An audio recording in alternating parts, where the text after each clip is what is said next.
Mga kandidato sa Sangguniang Kabataan sa Naga City isinairarom sa orientation para masukol ang kapasidad kan mga ini sa paggobernar.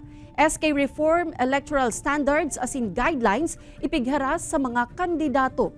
Uyan report ni Chris Novello.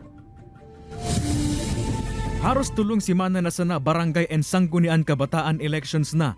Katakod kay ni sarang orientation para sa mga SK candidate ang pinag-organisar kang Naga City Youth Development Office o NCYDO.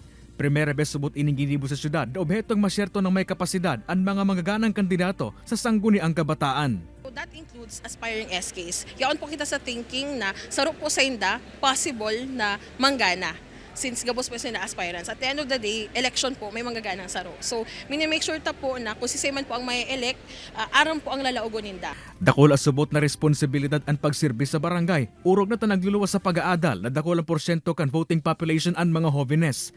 Kabala sa tinukar sa nasambitan ng orientation, ang mga obligasyon na sintrabaho kan sarong SK official, siring kan paghamanin mga ordinansa, resolusyon asin mga programa makakatabang sa mga jóvenes. Apwera kan obligasyon na sintrabaho kan sarong SK official. Diniskutir man sa aktibidad ang tapit sa BIR compliance, basic overview sa SK reform law, electoral standards asin election guidelines. Importante yan po niyo para maaraman po kang mga kandidato sa SK ang inot mga proseso pag during election, tapos pagkampanya, ang mga do's and don'ts sa campaigning, then duman sa pagfile nila ng SOSE. Kay banan si Carlo Abunita, Chris Novello, Balitang Bicolandia.